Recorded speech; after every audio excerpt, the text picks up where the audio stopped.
Depth of field exercise. This is an assignment, and how you set it up is up to you.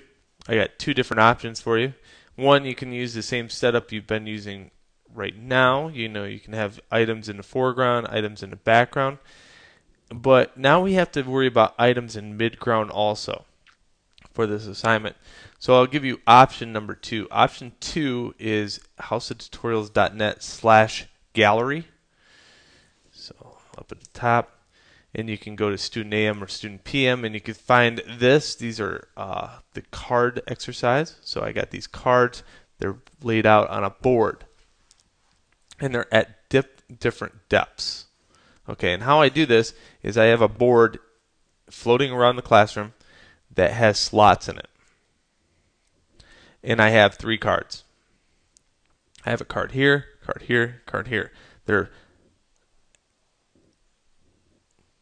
like that to each other. So that way I can see this card, and I can also see these 2 cards if I point a camera right down the center. Here's the key to the exercise. I gave you a lot of knowledge about a lot of different things, about lenses being long, about lenses being short, about apertures, about everything. So what I want in this assignment is 4 pictures, and I'm going to show you how to set up 4 pictures within Lightroom. All 4 pictures must be perfectly exposed. So unlike this one, which I have to have an example. I guess I can use this one, this one, this one, this one. Now, how it works out is I need one setup, so it's foreground. Everything in the foreground is sharpened. Next one is background. The third is midground. And the fourth one is all. So everything's going to be sharp. And that happens by changing your aperture around and setting your camera far back. All shots must be not moved at all as far as camera settings. So like right as far as like not camera settings, but where the camera is placed. So I did not move the camera here to here, here to here. I only focused, and that's it. Make sure that you don't move the camera physically, you only focus the camera. Wow, somebody misspelled that. Oof. Now, in Lightroom, how to set this up as far as the print goes, let's go to print. I'm going to show you how to make this print. And now this gets into sneaking a lesson back into Lightroom. So this is how you make a new template. You go File, well you go down to User Templates first, and then go to File, Page Setup. And then Page Setup I want Landscape. After I choose Landscape, here I'll just choose a default one. Here's my default one. So my first step is going into your Page Setup and going to Landscape, which looks like this. My next setup is going in here and choosing Contact Sheet. Okay. And in Contact Sheet, what I want to do is make sure there's 2 rows, 2 columns. My margins are set at 0.25, and I say Zoom to Fill. Also, I must have selected photos on, because in my library, these are the ones that I selected. Therefore, these are the ones that are going to get printed. To get the information in here, the ones that says all about the setup of the camera, you can see that here in this photo. I have the f-stop and seconds. Okay. Well, in Lightroom it looks a lot more professional, because in Lightroom the thing I can do is go to Custom Settings, Photo Info, and go to Edit. And in here, if I choose to remove these, I'm just going to remove them just to kind of show you how to put them back in. Under Custom, I can say Insert Exposure, and I can say Insert anything else. The difference here is I can now choose something else for this one. So I can say my focal length 35mm. I can probably put my lens in here. So this is the type of lens I shot. Here's the exposure I shot it at. But really what I want is my focal length. Okay. And there's a focal length in that term, and there's a focal length 32 millimeter, 35 millimeters. You want focal length. So my exposure and focal length. Done. And here's how you change the settings on the font. So I want a 14 there. And here I want something that says like depth of field and your name in the plate. Also, you can change the scale by just clicking and dragging.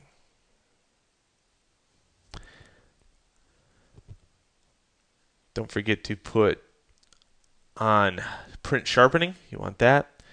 And I'm just going to say print. And I'll print it to a PDF.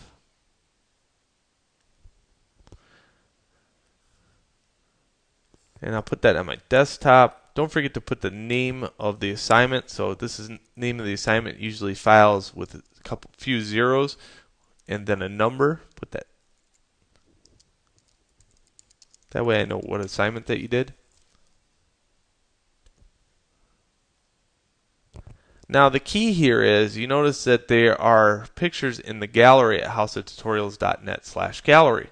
Now these are JPEG images, but I'm making a PDF. So how do I do that? That's amazing. How do I do that? That is so easy, it's simple. And if you're asking that question, you probably didn't pay attention to the previous lessons that I have. But let's say I open this in Photoshop.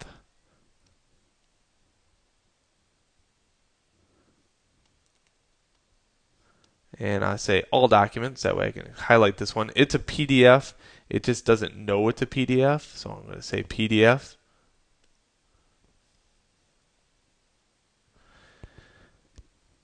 And I'm going to go, yep, this is all good, and hit OK.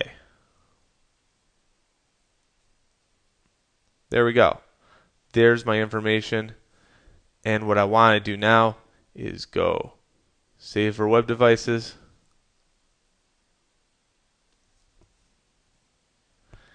And it's going to be very high detail. It's going to be a large resolution, because in here I can make this a large resolution and then I can go see if you actually did it right. I can see this card corresponding to these two cards. That's how I'm going to grade the assignment. I'm going to look at the focal length and I'm going to say, wow, that makes sense. So saving for web devices, that'll work.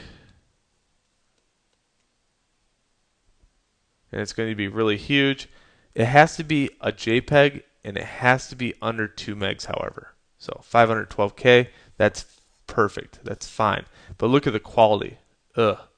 So make sure you have the quality set to 100%. And also, when I made this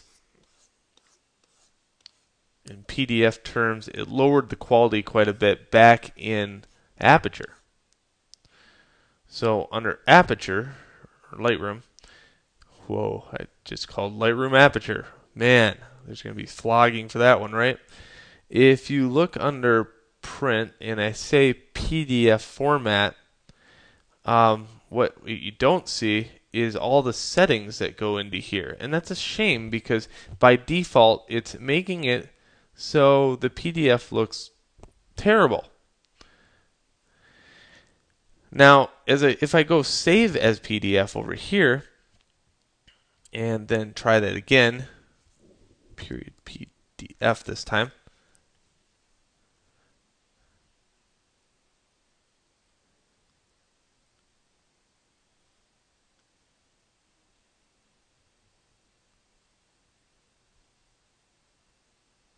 it will make a new PDF, and this PDF is going to run a little bit differently.